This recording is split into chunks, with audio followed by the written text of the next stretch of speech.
And I don't care if it would have been a Republican do that, I would have said the same thing about him. That is one of those times they won't get away with it again. And they, we obey God, not man in that situation. So, but Polis is the incumbent. Heidi Ganahl is the Republican that probably is the only one that has a chance of unseating him. But she's a Republican. I did find that she is pretty strong on pro-life. And so that's from sources other than TV. And so it does sound like she is a pro-life and anti-shutting government or shutting businesses down. There are several others that are on the ballot from different parties. Danielle Noshwanger, Kevin Ruskowski, and Paul Fiorino. I didn't even write down the name of their parties because, in all honesty, whether we like it or not, our country has become a two-party system.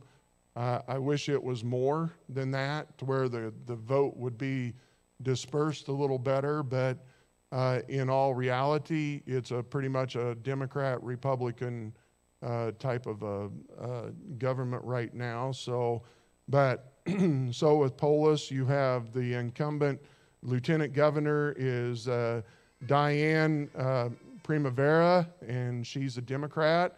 Doesn't necessarily always have to be that way. I've seen where the governor has been one and the lieutenant governor has been another. But in this situation, she's the Democrat incumbent. Danny Moore is on the ballot with Heidi Ganahl as the Republican. And then there's Daryl Gibbs, Michelle Poag, and Cynthia Sirianni. So I think so. So anyway, that's the governor. We have the U.S. Senate is open also. Michael Bennet is the Democrat incumbent. He too was responsible for shutting the state down. He too is what you would call an environmentalist. So he's going to be one that supports all of the greenhouse stuff, the no coal, electric cars by 2035, those kinds of things. He's going to be in support of those things, even though you have some fly fishermen on TV telling you that he's all about the outdoors. But that's Michael Bennet. Joe O'Dea is the Republican. They said that he also is a strong pro-life advocate. Don't know, other than that, I don't know a whole lot about him. I think he's a businessman, so he's owned his own business, and so he would be a little bit wise, at least on economics, I would hope. But there's also Frank Atwood, Brian Piotr, and T.J. Cole are running for U.S. Senate. Does anybody have any questions about the governor or the Senate so far? Or if you know of something, let me know. Yes, Sam?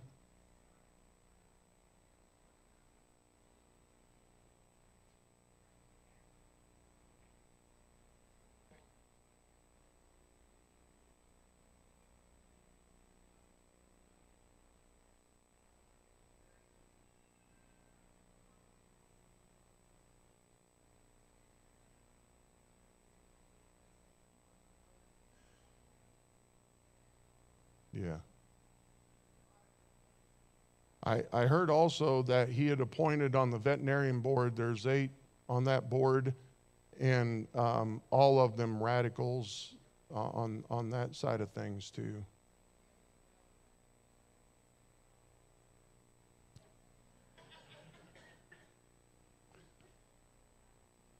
That's Sam's opinion. Yes.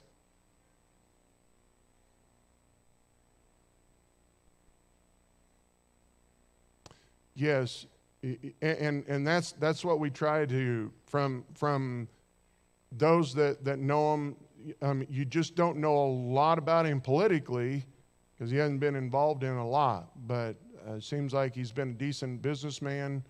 And he says that he is pro-life. And I'm going to put this out there too, okay? I gave in, and there was a gentleman that was running for an office here in Morgan County for the coroner. And so I'm like, first of all, I'm thinking, why do we even vote for a coroner? I mean, that makes no sense, you know, just appointing a coroner or whatever. But let them apply for the job and hire them by the county or whatever. But for some reason, the coroner is one that's voted on, and so he had asked to put a sign and let him. And we're just not going to do that anymore. None, zero. I mean, I just don't think that we want to put any signs out here on either side, because as soon as we do that, they're going to come out and change their position. And then here we are saying we support somebody whose position now has changed completely from what the Bible says. And so we're just not going to put any out here. How's that? And just, but you can voice your opinion, and you need to in your vote. And but yes, Michael Bennett and Governor Polis both have shown that they are definitely not so much pro-ag, anti-hunting. Too. So the reintroduction of the wolves. Governor Polis put a gag order on the Parks and Wildlife, to where Parks and Wildlife cannot give their official opinion of what they think about the release or the reintroduction of wolves. He puts a gag order on them. So the one group that ought to know whether this would be good for everything is put a gag on. And so, and I don't know if you guys saw it, but north of Meeker, 18 steers were just killed by those wolves. Those wolves don't kill just to eat. Those wolves will go in and they'll just wipe things out. They've also found them already have killed a herd of antelope and a herd of elk, but those things are not mentioned by the press. So we're just giving the other side of things so you know that. So U.S. House of Representatives, Ken Buck is the incumbent. I believe that, well, I'm not going to say, but he's been one that, as a Republican, has held more of the conservative side of things. And then there's Isaac McCorkle, who is the Democrat running against him, and Ryan McConnell, who is a part of the American Constitution Party, which I didn't have time to look up all of those. There's the Unity Party, the American Constitution Party. We have libertarians. Usually libertarians, you might, if you're a conservative, a fiscal conservative, you'd probably agree much with the libertarian on that, but he's also going to be very libertarian on the pot and all the drugs and all of that too. So, and the abortion and those things, they'll sway either way on that too. So, Colorado Treasurer, the incumbent is a Democrat. His name is Dave Young. Lang Sias is the Republican, and Anthony Delgado is the Libertarian running for treasurer. So at least you'll know. And I don't know, I didn't get a chance to investigate too much on his stands either. And does anyone know anything about him as a treasurer? Anybody? Okay. You might have to look that up on your own and see about that. So, State Board of Education, I have no idea what they determine. Anybody know what the State Board of Education does? And some of you guys are teachers. Do you know what they do? See, what's the Colorado, the CU Regent do also? I have no idea why we vote for that either. But so anyway, we have them on here. State Board of Education. Kathy Plummer is the Democrat who's the incumbent, I believe. Dan Malloy is a Republican. Ryan Van Gundy is Libertarian. Eric Bodenstab is of the Unity Party. So Colorado Secretary of State. The incumbent is a Democrat. Her name is Jenna Griswold.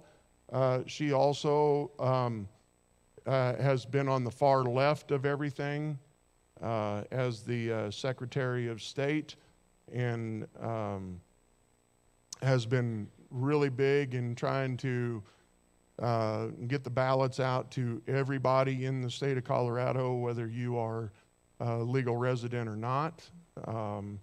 So just pushing, the immigrant votes. Pam Anderson, Republican, running against her. Amanda Campbell, I think that's the American Constitution Party. John Koch, Bennett Rutledge, and Gary Swing. I know nothing about them either. So for our state senator, this is the one I didn't look up. I ran out of time. Byron Pelton is the Republican that's running. Does anyone know who's running for state senate on the Democratic side? I'm sorry I didn't look that one. I ran out of time. And then State House Representative Holtorf is the Republicans running on that side of things. He was here in service here a few weeks ago. His family's ranchers over by Yuma area. But that's all I think he was military for several years. But I don't know who he is running against. You'll have to look that up too. So I think that's pretty much all of those that we need to go over. Attorney General, I guess. Phil Weiser, he's the Democrat incumbent. John Kellner, it's either Kellner or Kellier, is a Republican. William Robinson is a Libertarian. So you'll see that on your ballot also. Any questions, comments? Yes, Nelson?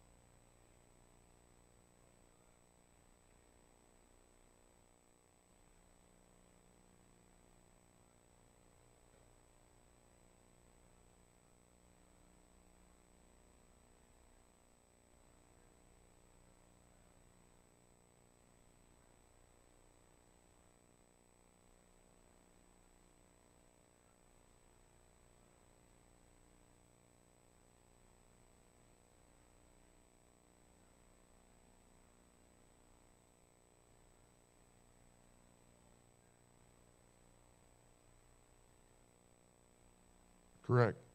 I agree. And the press has become that too, to just give one side of things. The movement, the woke movement they call it today, will try to squelch all voices except for those who agree 100% with them. They will just try to dismiss you totally if you disagree with them. So you have to stand, and let's take a stand for that too. So, all right, so most of the investigation that I did was dealing more so with the propositions and the amendments, and also, so we're just going to go over those rather quickly, but the First Amendment that you are going to look at on your ballot is Amendment D. D is in dog, and so in that they're wanting to expand the judicial districts, and so they want to take the 18th judicial district and make a new district 23 or the 23rd judicial district, and take judges out of the 18th and put them in the 23rd. Now, a couple of questions I have. I'm not sure on this, but if they do that, does that mean that they are going to need to add more judges back to the 18th judicial district or not? I don't think they would, but either way, what it is, it's an amendment to the Constitution. And so they want to do this as a one-time thing where it will give the governor authority to split up that judicial district and make it into two. And the counties affected are, I think, Arapahoe, Douglas, Lincoln, and Elbert County. And so the 23rd district, it sounds to me like the 18th may just be Arapahoe County, and then the 23rd will be Douglas, Lincoln, and Elbert County. And so I guess the question I have is that makes me nervous is they want to use this as a one-time thing to change the Constitution of the state of Colorado. And so that really, Amendment D is you need to make a choice. Do you want to allow them to change the Colorado Constitution for a one-time thing, or do you not? So, Betty?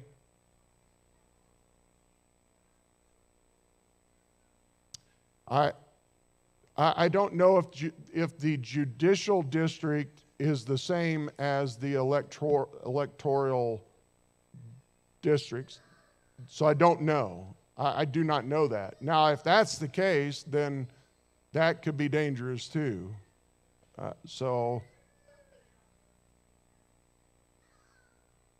Right, and that's a good thing. See, that's why we have the discussion, because if that's the case, then now you're not just messing with the judges. Now you're starting to mess with the Electoral College, and it can be a dangerous precedent when you start changing the Constitution for a one-time action.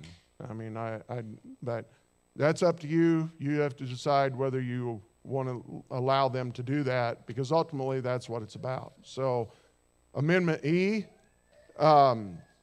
we have. And the amendments are a little bit different than the propositions. Yeah, the amendments have to have a 55% vote.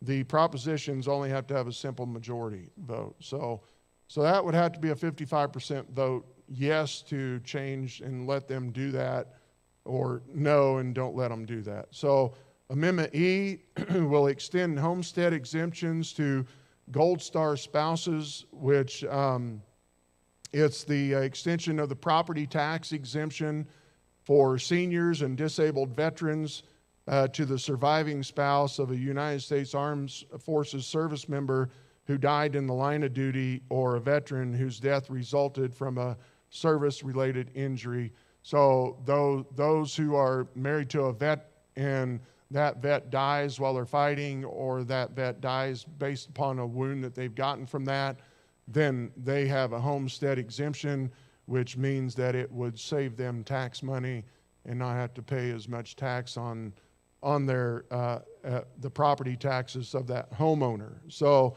if you'd want to give them a tax break on Amendment E, you would want to vote yes. And if you do not want to give them a tax break, then you would want to vote no on that.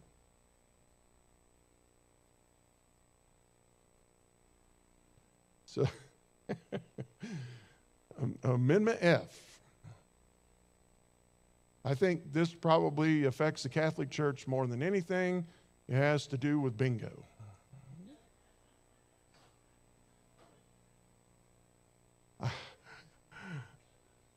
I'm not even going to ask who goes and plays bingo, all right? But so I look at this and I think, really? I didn't know that if you're playing bingo for money, that the person who's running the game can't be paid. Did you guys know that? If it's like in a charitable gaming activity, so charitable gambling is what we're calling this, and the guy that's running it or the gal that's running it is not allowed to be paid, and so. And I'm not trying to make fun of it, okay? I just never have. I just been a long time since I played bingo. I definitely never played bingo for money. But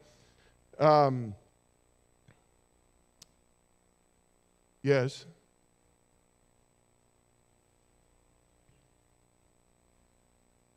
So here's what it is. A yes vote on Amendment F. A yes vote on Amendment F reduces from 5 to 3 the minimum number of years a nonprofit organization must operate in Colorado in order to apply for a bingo raffle license, and authorizes the state legislature to establish a different requirement beginning in 2025. In addition, a yes vote allows but does not require bingo raffle workers to be paid. Wages are capped at minimum wage through June 20th, 2024, at which wages are not limited. A no vote on Amendment F maintains the current requirement that a nonprofit organization must operate in Colorado for 5 years before applying for a bingo raffle license, and that bingo raffle workers must be unpaid volunteers. So, Nelson? That what?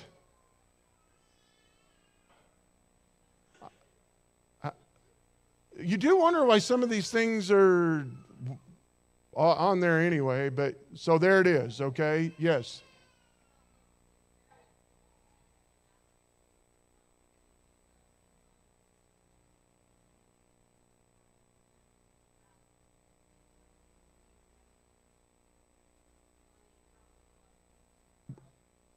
Because that's the law. Right, but that's part of what they're trying to change, I guess. So, yeah.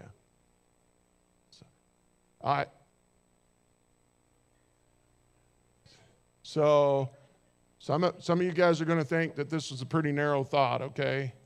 But the scripture calls certain money filthy lucre, and in today's terms, that would be dirty money. And I think any kind of gambling is dirty money. I don't, even if it's going to go for a good cause, you know what? Just donate the money. Go donate the money, and because I would think that as they raise money, even for something good like the boosters, somebody's going to win money to get to take home too. And so, and as a pastor, if you ever deal with someone that has a gambling addiction, it'll ruin their life just as quickly as any other kind of an addiction. And so for me, I don't support any kind of gambling whatsoever. And for our church, you know, I've had people come in a good heart say, hey, do we want to do a fundraiser? I absolutely just believe wholeheartedly that God will meet our needs through God's people in God's way, and we just trust Him. And so that's how anything with gambling, I vote no. That's me personally.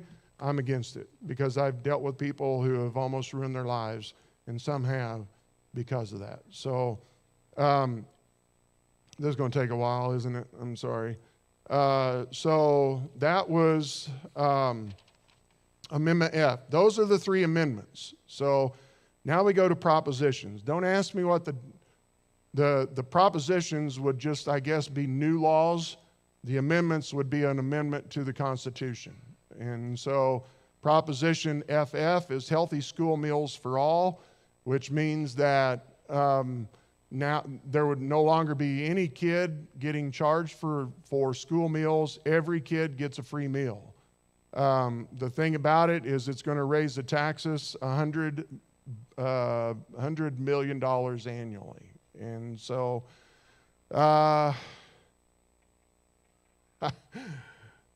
but this is why they say don't bring politics into the church, you know, because then you have these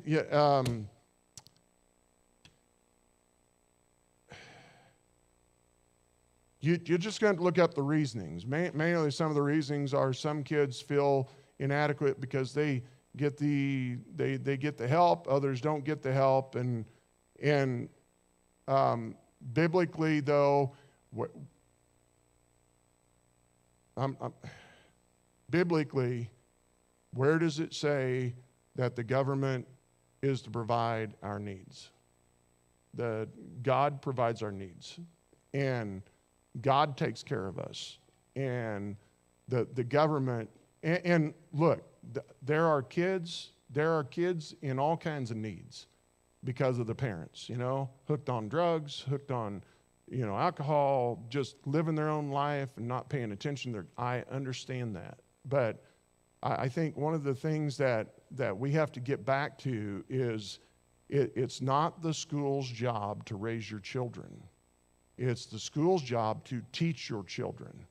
And it's the school's job to teach your children math and science and true science and history and speech, where you can learn to communicate by speaking and by writing out. And though it's not, the sex education is for the parents to teach their children that. It's for the Bible to help them with that. And so if we do this, where do we go with it? How far does this go? And the thing also with this, if I read it correctly, we have what's called Tabor in the state of Colorado, and the Tabor law is there so that if the government does not spend all of the tax money, they have to refund it. How many got a refund here a while back? And Polis is going out saying, hey, that's from me. No, it's not. That's my stinking money, okay? And give it back to me, you thief, And so we Democrats and Republicans both, a bunch of greed mongers, And so you have to decide on this. Do you want all of the kids to have free lunches or do you not? And so, but yes or no on that. Also, the Bible says if you don't work, you don't eat. I have found that starvation is a great motivator to get a job.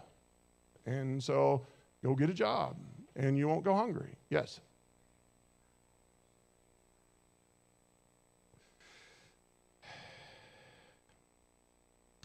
Well, yeah, but you're going to really have to study it out because there's probably loopholes, and you're going to have to go deeper than I have had time to. I read some stuff on it, and now I've forgotten, and so all of the. So I'm sure there are dangers of loopholes.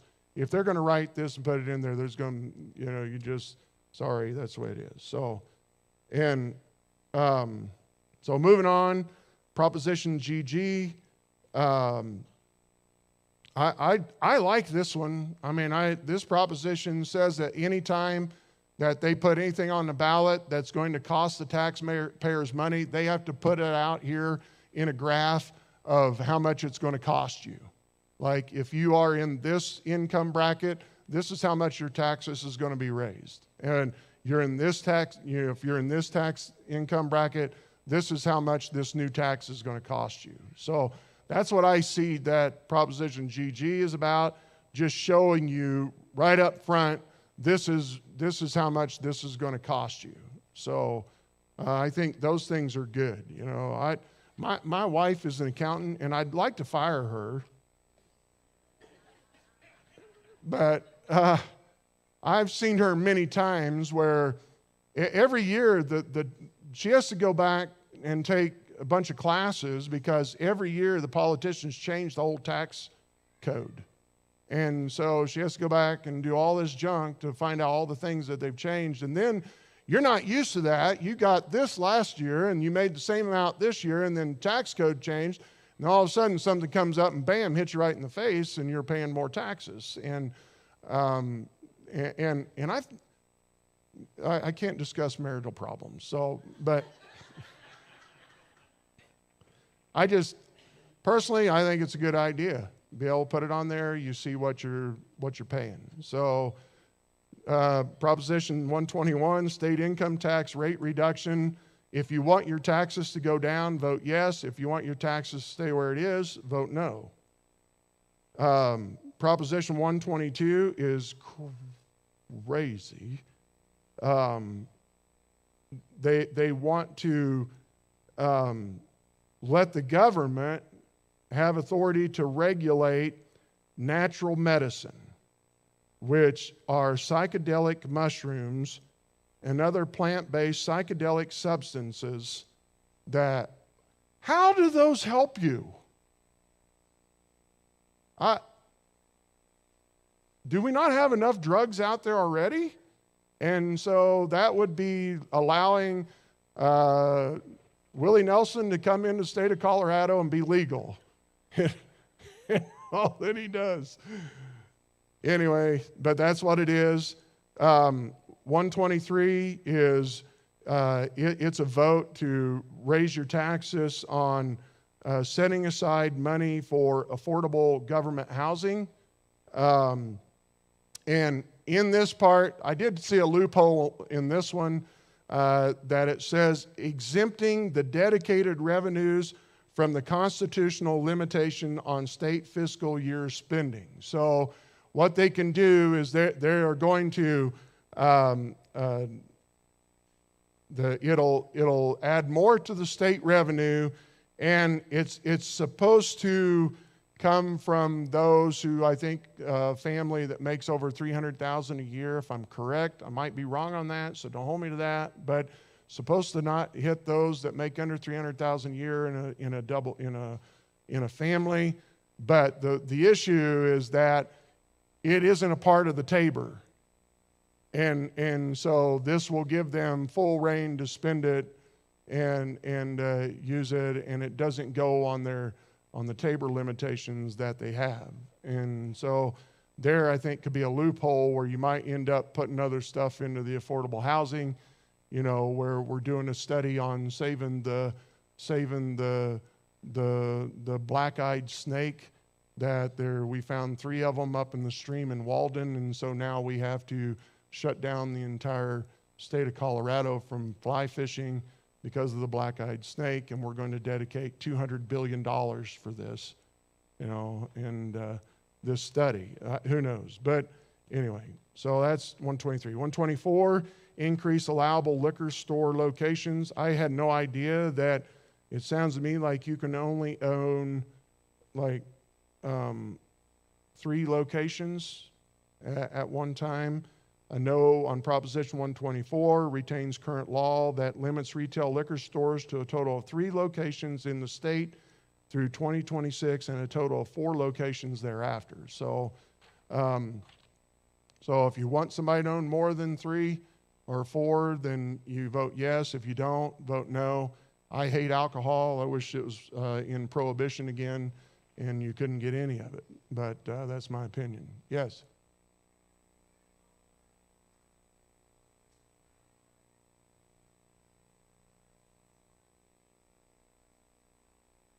That's the next one. That's 125.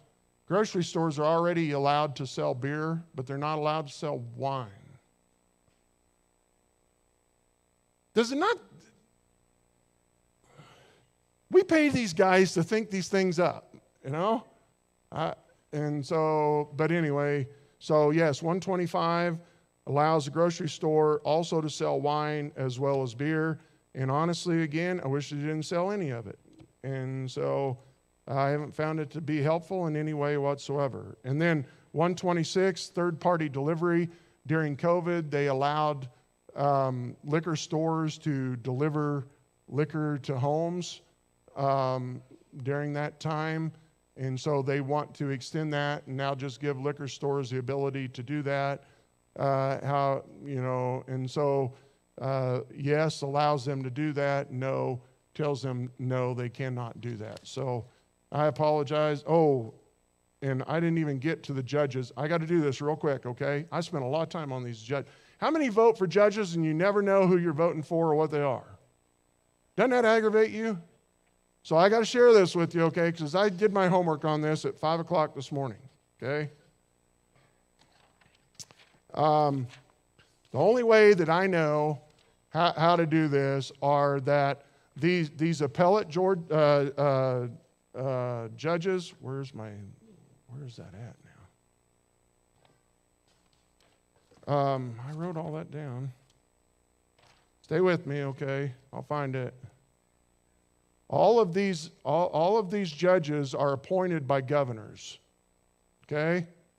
And so all I'm going to do is go through that list quickly and tell you Who appointed the judges that are up for election? Yes, Sam.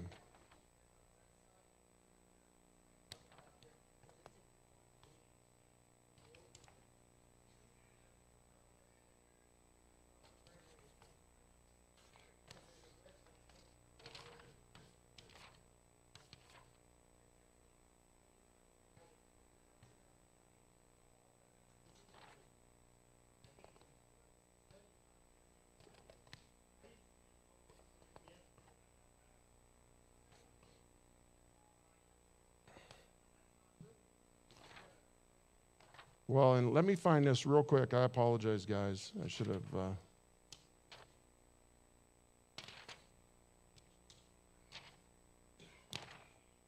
did I do that? Okay, here. Colorado Court of Appeals. Okay. I'm just going to go down the list here.